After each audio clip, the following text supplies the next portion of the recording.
नमस्कार, न्यूज 24 देख रहे हैं आप। मैं हूं आशुकेश तिवारी और मेरे साथ है सुकेश रंजन और आप न्यूज 24 का खास कार्यक्रम देख रहे हैं 24 की रेस बताएंगे सुकेश।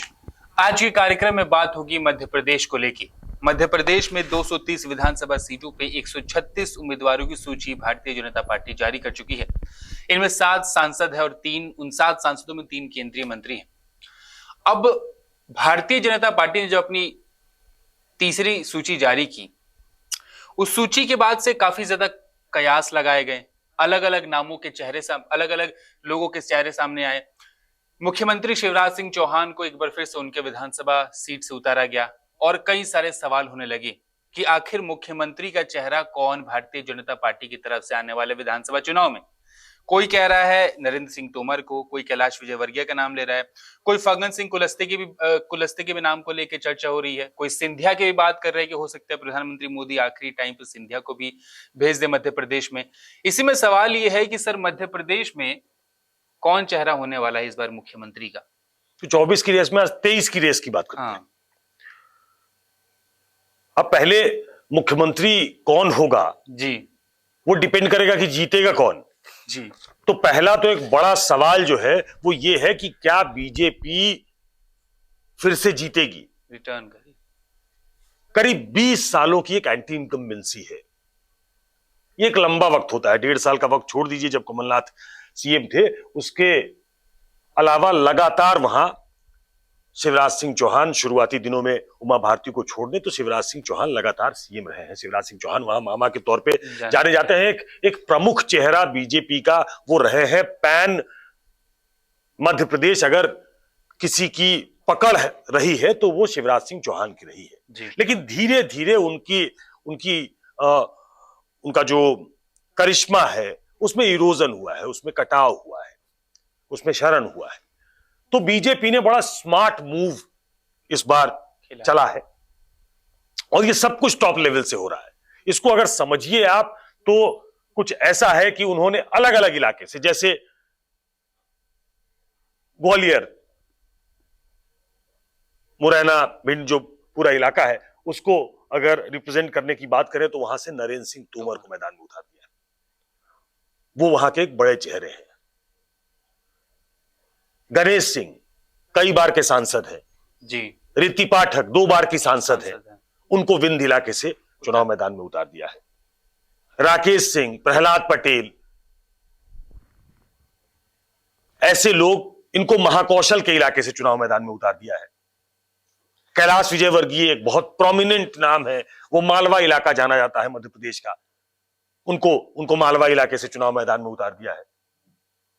जो मध्य प्रदेश का जो मध्य है उसको रिप्रेजेंट करते हैं शिवराज सिंह चौहान, खुद वो बुधनी से आते हैं।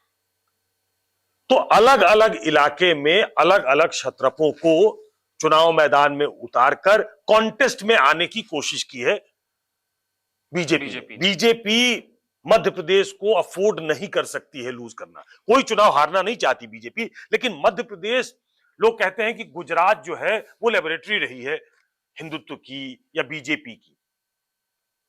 मैं थोड़ा इतर राय रखता हूं। कुशाभाऊ ठाकरे की वजह से मध्य प्रदेश जो है वो संगठनात्मक दृष्टि से बीजेपी की सबसे फर्टाइल और स्ट्रांग लैंड रही है। जब चुनाव हार भी गई बीजेपी, तब भी उसे कांग्रेस से 0.1% ज्यादा वोट मिले और सीटों का मार्जिन भी बहुत कम था। वो इतना था कि बीजेपी ने उसको तोड़ दिया, कांग्रेस को तोड़ दिया।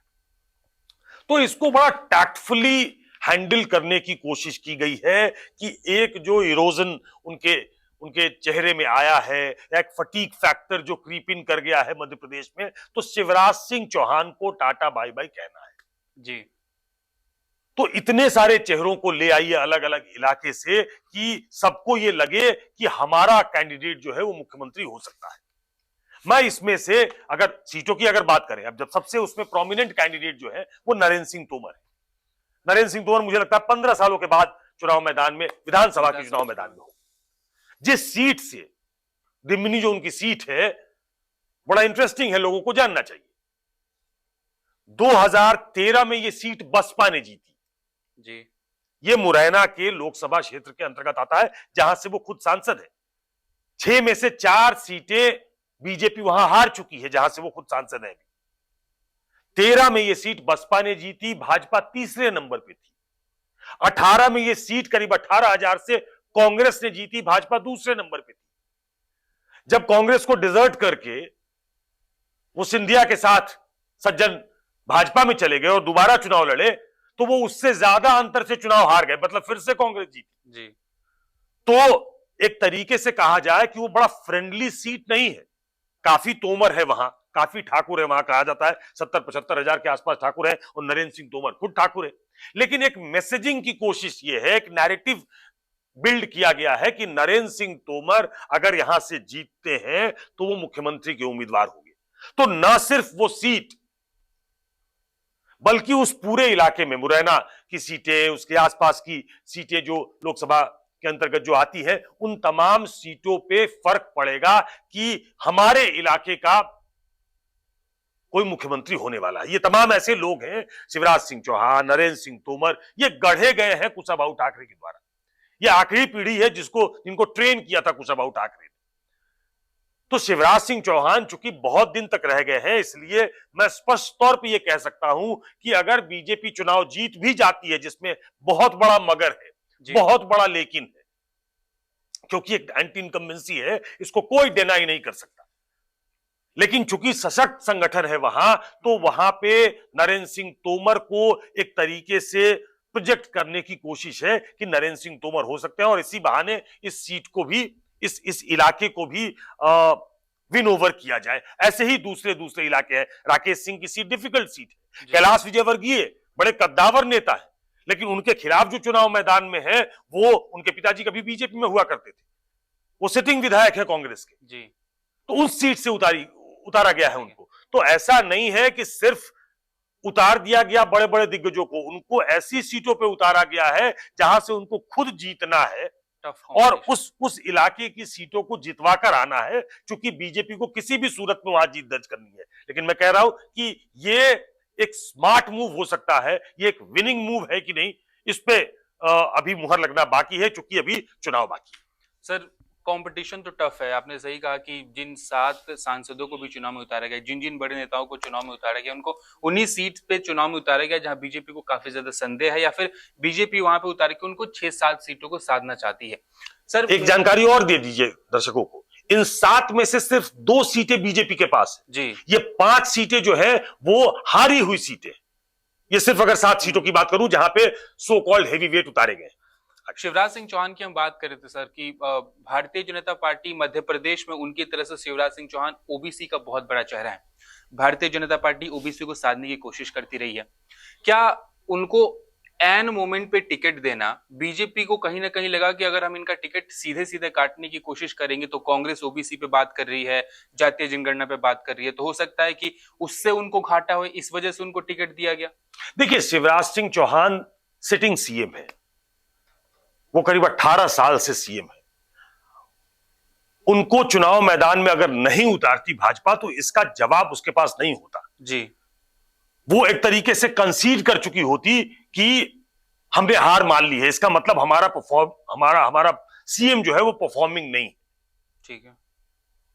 तो उनको चुनाव मैदान में उतारना, और शिवराज सिंह चौहान बड़े बेदाग छवि के नेता रहे हैं, एक लंबा उनका अनुभव रहा है, उनकी एक अपनी कोटरी वहां है। हालांकि वो संगठन के बहुत बीजेपी में तमाम बड़े पदों पे वो काम कर चुके हैं, सेंट्रल बीजेपी में, तो वो अनुशासनहीनता के इसमें तो नहीं जाएंगे, लेकिन अगर वो सैड फेस बनाकर बैठ जाते तो एक गलत मैसेज जाता जी। सिटिंग सीएम का टिकट आप नहीं काट सकते थे, इसलिए उनको चुनाव मैदान में उतारा गया। बाकी आपने ओबीसी चेहरे की बात की, हाँ, शिवराज सिंह चौहान एक प्रोमिनेंट बीजेपी के, सिर्फ मध्य प्रदेश के नहीं, बीजेपी के एक प्रोमिनेंट ओबीसी चेहरे हैं। वो तब तक वो चेहरे थे जब तक नरेंद्र मोदी का राष्ट्रीय राजनीति में प्रादुर्भाव नहीं हुआ था जी।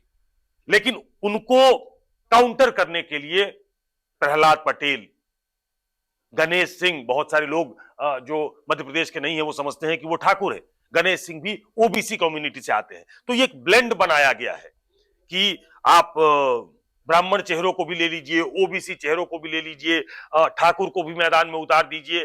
तो ऐसे करके सभी प्रोमिनेंट जो जातियां हैं, आप आदिवासी, करीब 20-22% वहां आदिवासी है, जो उस पूरे मध्य प्रदेश के की तकदीर बदल सकते हैं। तो फग्गन सिंह कुलस्ते को वहां से टिकट करीब 3 दशक के बाद वो विधानसभा का चुनाव लड़ेंगे। तो हर वर्ग को साधने की कोशिश की है, क्योंकि ये मालूम है उनको कि एक लंबी एंटी इनकम्बेंसी है, ये मालूम है उनको कि कमलनाथ चुनाव हारने के बाद वहां से बाहर नहीं निकले, ये मालूम है उनको कि उनकी गारंटियां जो है उनको कॉपी करना पड़ रहा है अब बीजेपी को। जी आखिरी वक्त पे जो स्लॉग ओवर्स होते हैं उसमें बैटिंग कर रहे हैं शिवराज सिंह चौहान, तो किसी तरीके से वो अपनी मैच निकालना चाहते हैं। वहां पे वो टफ कॉन्टेस्ट में है, वहां पे उनके खिलाफ एंटी इनकम्बेंसी है जी। कांग्रेस के पास ये कहने के लिए है कि हमारी सरकार इन्होंने चोरी कर ली थी, इस बार पूरा मौका देकर देखिए। प्रियंका गांधी से लेकर राहुल गांधी सबने वहां ताकत लगाई हुई है। तो सारे ऑड्स जो है वो बीजेपी के खिलाफ है।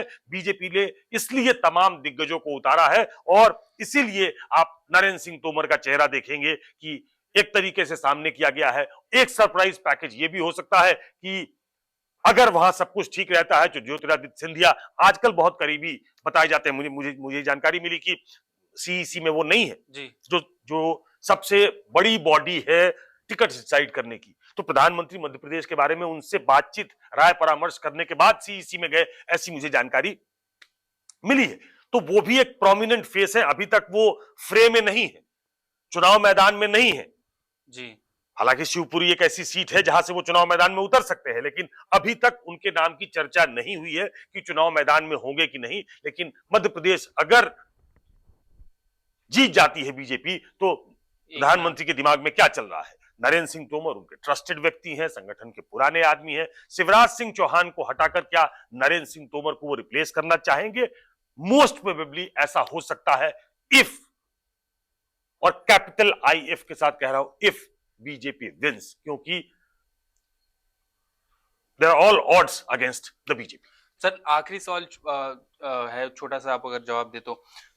अभी मैं सिंधिया के ऊपर ही सवाल आपसे पूछने वाला था कि वो भी मुख्यमंत्री बनने का सपना देख रहे थे, कांग्रेस में थे, फिर कांग्रेस से बीजेपी में आए, फिर उसमें डॉक्टर नरोत्तम मिश्रा हैं जो कि काफी टाइम से मंत्री बनते आए हैं, वो भी चाहते हैं कि मैं भी मुख्यमंत्री बनूं।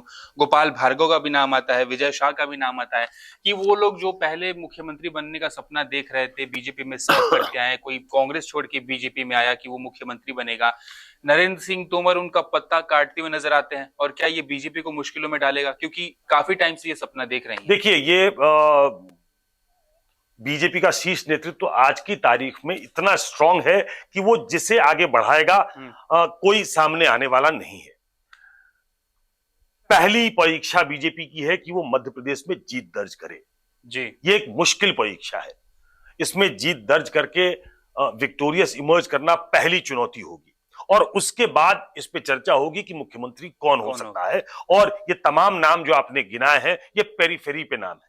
जो प्रोमिनेंट नेम्स हैं उसमें नरेंद्र सिंह तोमर सबसे प्रोमिनेंट चेहरे हो सकते हैं जो मुख्यमंत्री पद के उम्मीदवार हो सकते हैं। एक सरप्राइज पिक के तौर पे ज्योतिरादित्य सिंधिया हो सकते हैं, जो कहा जाता है कि आजकल शीर्ष नेतृत्व के बहुत करीबी हैं, लेकिन वो कांग्रेस से बीजेपी में आएंगे। हालांकि ये कोई पहली दफा नहीं होगा, ऐसे बहुत सारे स्टेट्स हैं, आप मणिपुर ले लीजिए, आप असम ले लीजिए, ऐसे बहुत सारे स्टेट्स हैं जो बाहर से आकर मुख्यमंत्री बने। लेकिन उन दोनों में मूल फर्क ये है कि वैसे जगह पे बीजेपी का काडर स्ट्रांग नहीं था। मध्य प्रदेश एक ऐसी जगह है जो काडर वाली पार्टी है, जो कुशाभाऊ ठाकरे ने गढ़ के दिया है, वहां बहुत सारे कार्यकर्ता उनके पहले से हैं। वो पूरी जो सर्कमस्टांसेस है, ऐसी पूरी सर्कमस्टांसेस वो नरेंद्र तोमर को आगे करती है, उनको फ्रंट रनर बनाती है।